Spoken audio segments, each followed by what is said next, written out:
This week's parasha is Parashas Toldos, and what I'd like to start with today and look at it from a number of different angles is basic question is the story of the sale of the firstborn, when Esav sells the firstborn.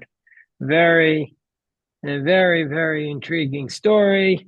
When we look at it with the commentary of the Rashi, and look at some of the commentaries on Rashi, and look at Ramban and Sforno, and also look at the Tur and the Lubavitcher Rebbe, and after that we'll see where we are. This portion has a lot to talk about. So first I want to look at the commentary of Rashi. First we'll read the Psukim. Chapter 25, verse 27. Vayigdalu hane'arim, and the lads grew older. Vayi Esav ish yodei tzayid. There was Esav, who was a man. Rashi says he knew trappings. He knew how to deceive people, but the literal explanation is he knew how he was a man of the field. Ish yodei tzayid ish sadeh. He was a man of knew how to trap animals, a man of the field. Yaakov ishtam. Yaakov was a straightforward man, a simple man, a pure man. Yoshev olim. He sat in the tents. He wasn't a fieldsman. He was in the fields. He was in his tent. And Rashi says, what was he doing in his tent? It was the tent of Shem ve'aver. He was presumably studying Torah. He was a philosopher. Vayav Yitzchak as Esav. Yitzchak loved Esav. Now this reminds us, Yitzchak loved Rebecca, last week's portion. Now it says Yitzchak loved Esav. Kitzaya b'fiv, because why do you love Esav? Again, the literal explanation is that he provided food for him. V'rivka oheves Yaakov, and Rebecca loved Jacob.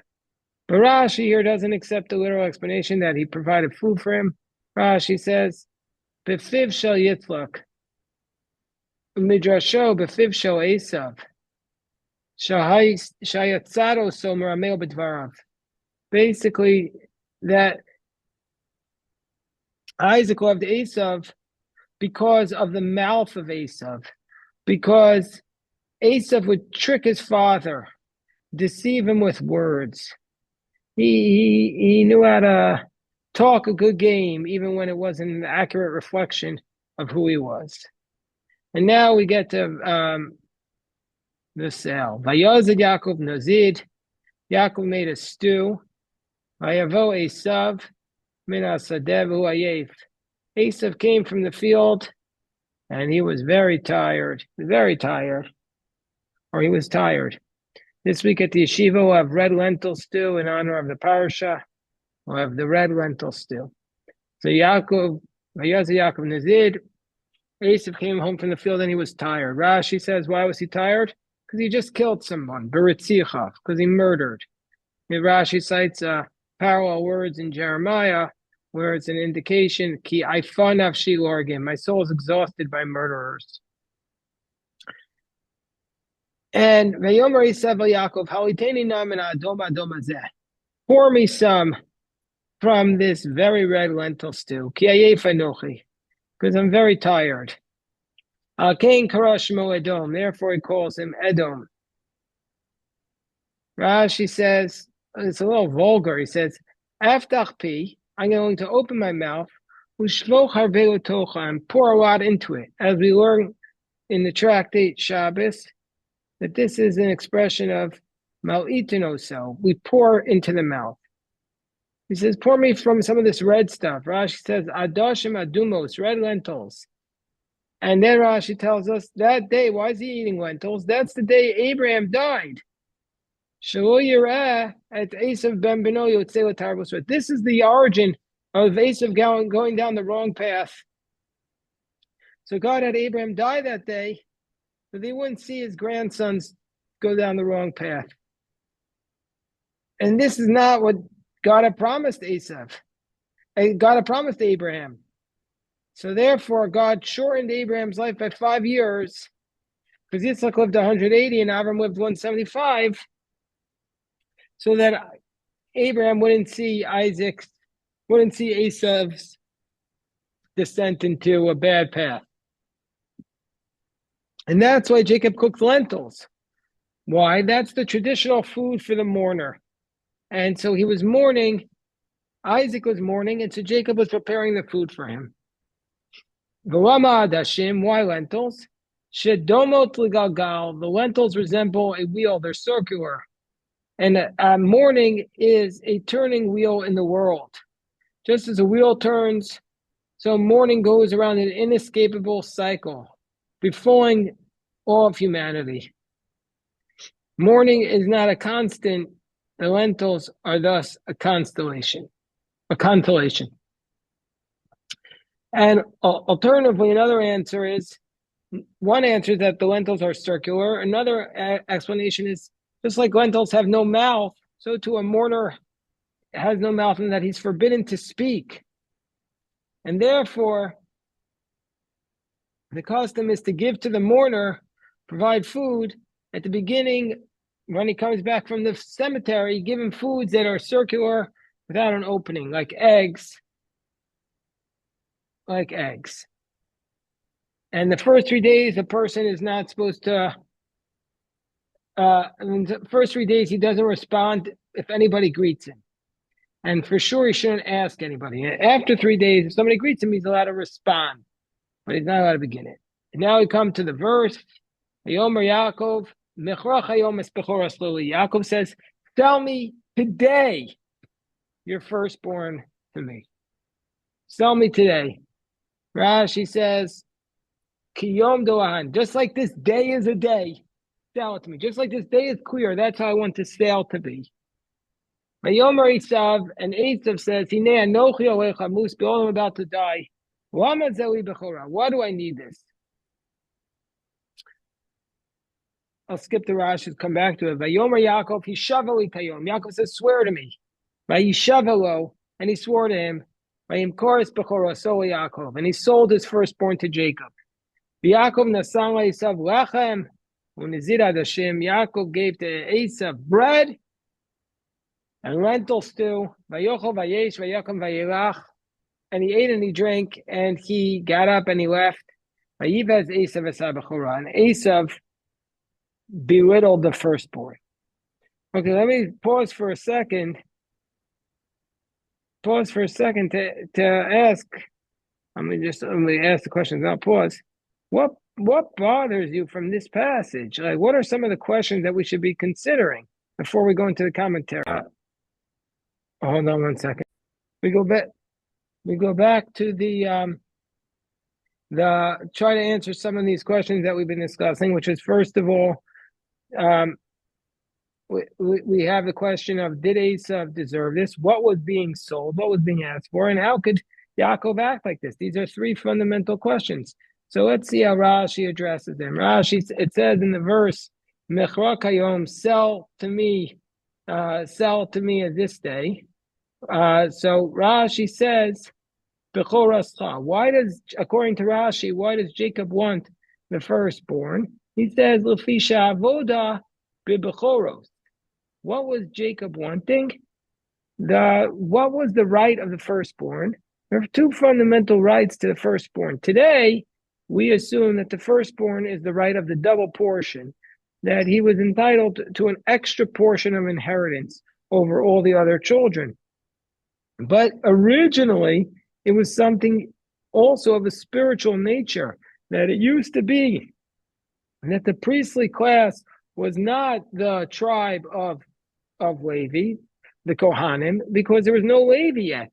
So up until the sin of the golden calf, the priestly class was coming from the firstborns. And then it switched to the Levites. And God says, take from me the Levites in place of the firstborn. So it used to be that all the priestly service was done by the firstborn before Aaron and his sons took over. And so that's what Yaakov was saying. Give to me the firstborn. Sell this to me. Amar Yaakov, ein rasha zeh kedai sheyakiv HaKadosh Baruch Hu. Yaakov was saying, this wicked person is not appropriate for him to be the one to bring the offerings to God. It's just not simple. It's simply not appropriate that this person will be the ones. And so Yaakov is saying, I'm justified in doing this because this person is offensive. Why should he be the ones to serve in the temple? And Rashi furthermore says that conversation between Yaakov and Esav about this. It says, behold, I'm going to die. Misnodedes v'olechas bechora. He says the firstborn, the birthright, is actually wandering away because the sacrificial service, we know that it was a expiring commodity because it was a wasting commodity because soon the I'm not going to have it. It's going to go to the Levites. And furthermore, Esav said, what is the nature of this sacrificial service? What rights do I, what comes along with it? And Jacob said, there are several prohibitions and punishments and death penalties. We say, as we're studying in our tractate Zevachim, if you mess up the service, you get big time punished. For example, if you enter to the temple while you're drunk or while your hair is wild, you face the death penalty. So Esav said, what do I need this for? Ani aleich lamut, I'm going to die. That's the case. What do I want it? And he therefore rejected it. So according to these approaches, that Jacob said that this was about the firstborn rights. But still, this is a problem. That why is he trying to take advantage of Esav in his time of need? So here we look at the Gemara. The Gemara tells us in Baba Basra. The Gemara tells us in Baba Basra 16b that Esav was very much a wicked man. Even though all the text that does is identify Esav at this point as being a hunter who comes home and is hungry. Okay, maybe he wouldn't be the first brother to resent another brother for not taking his life choices. But the Gemara tells us that actually Esav had done 5 wicked things on that day. What are these 5 wicked things? He had assaulted a young woman in the field, and he had killed somebody else. He had rejected the concept of the resurrection of the dead. He had rejected God, and he also, and to top it all off, he threw away the firstborn. How do we know that he had assaulted a young woman in the field? Because it says, "Vayavo Esav min hasadeh," because it says he came from the field. And the verse later on in our Torah says, a man who finds a woman in a field and assaults her. And how do we know he killed somebody? Because it's huayef, as Rashi cited the verse from Jeremiah. And how do we know that he rejected the resurrection of the dead? He said, I'm going to die. There's nothing going to happen to me. It's all useless. And how do we know that he rejected God? Because it says, Lama Zeli. Why do I need this firstborn? There's nothing more to life than me. And also it says he rejected the firstborn because it says Vayivez Esav et HaBechorah, that he rejected the firstborn. So all of these explanations make it seem that Esav did not deserve the firstborn. He was a wicked person, and you're giving him this very valuable spiritual tool, but what he's going to do with it is just desecrate it and make it worse. And in that context, it makes complete sense. It makes complete sense to imagine that Jacob is justified in trying to get something bad away from his brother, something that his brother would ruin. Like, could you imagine if his brother had a nuclear bomb and he was a very reckless person? Jacob would for sure be justified in getting it out of his hands. So for sure, he would be justified in getting this away from him. But here too, we have another question. And this is another question, which is, was this actually a justifiable sale? That's what a lot of the commentaries focus on.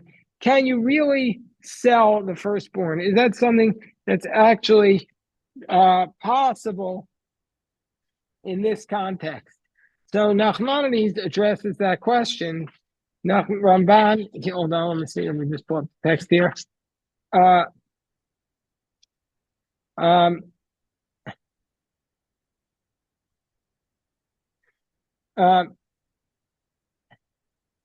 I'll read a little bit from Ramban. Ramban goes into this. He says, Nachmanides, the commentary Nachmanides says as follows.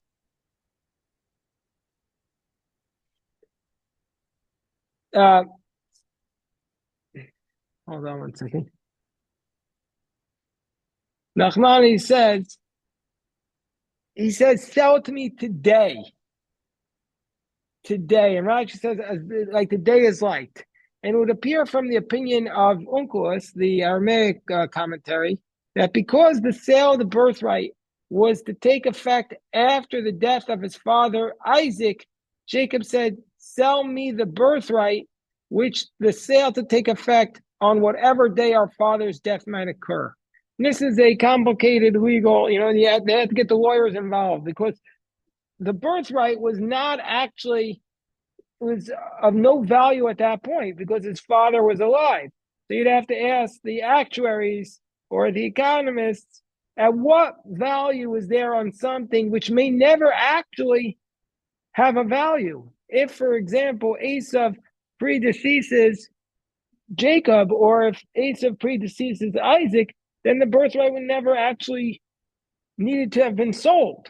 So he's selling him something which may not need to be sold. So basically what he's addressing is the question of, was it a fair sale? There's something called price fraud. You're not allowed to charge something by more than a sixth.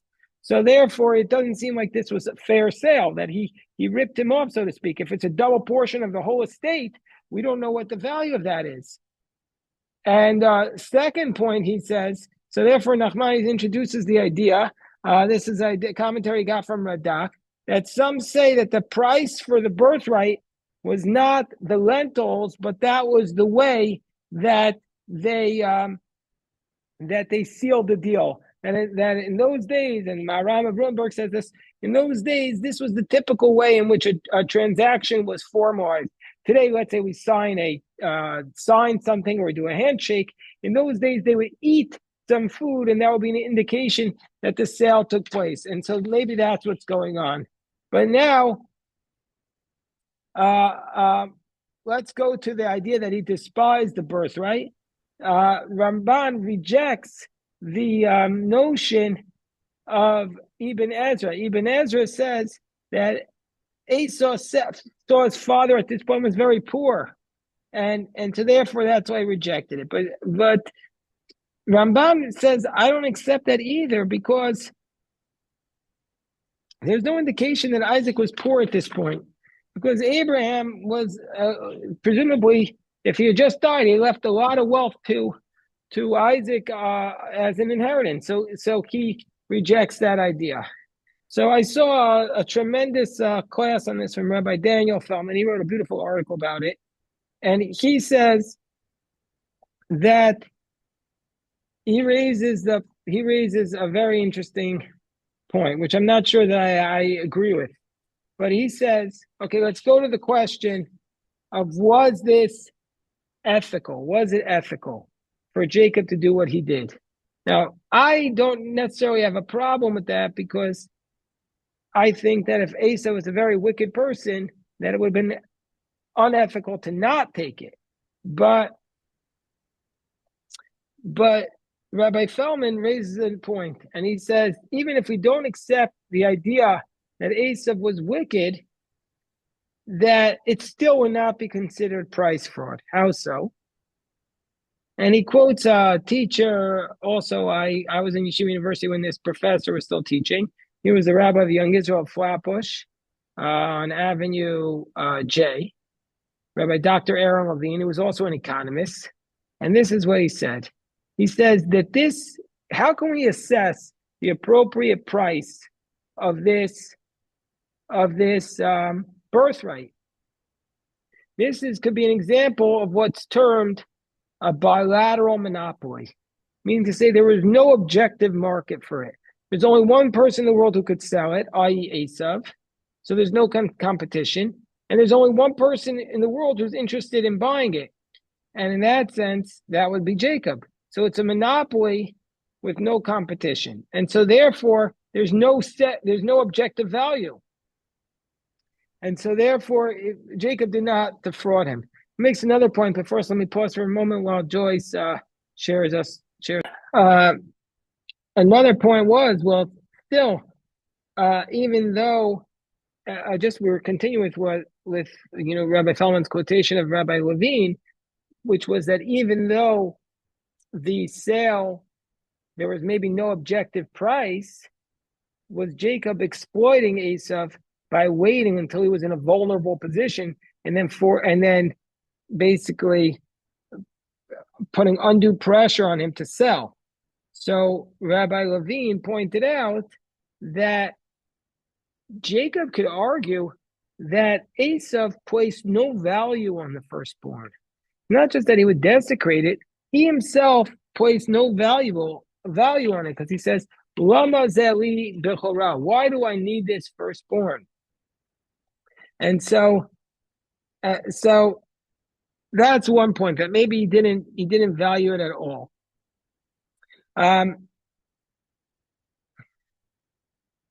The fundamental point, though, is, I think, and going back to what Joyce said, that we can take all of our questions and put them in the context of the fact that the Torah has two clear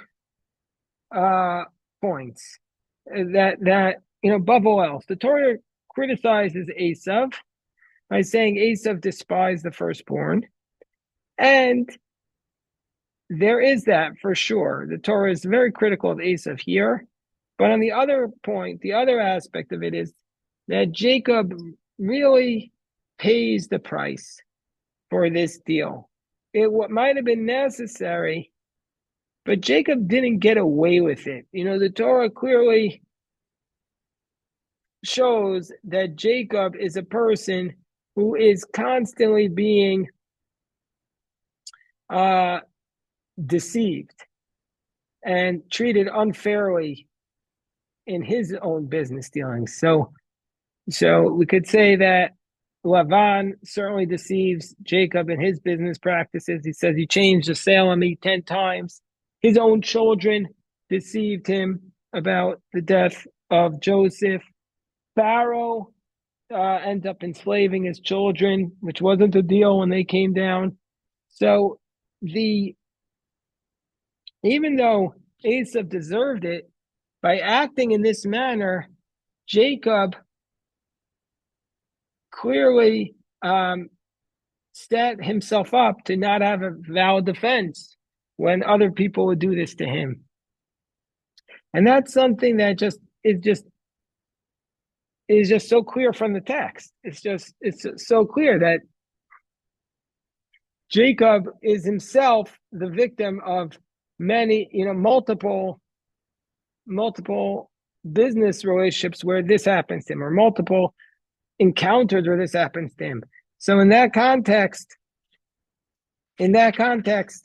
we would say that even though Jacob might have been defensible in his actions, he ends up paying the price, and it's a very, very steep price. And about this, I want to close because I have to leave a little bit early today, that there is a teaching that I always remember from Reb Chaim Shmulevitz. Reb Chaim Shmulevitz talked about how the co-wife of Chana, whose name was Penina, insulted Chana, and as a result of this, Penina was punished severely in heaven.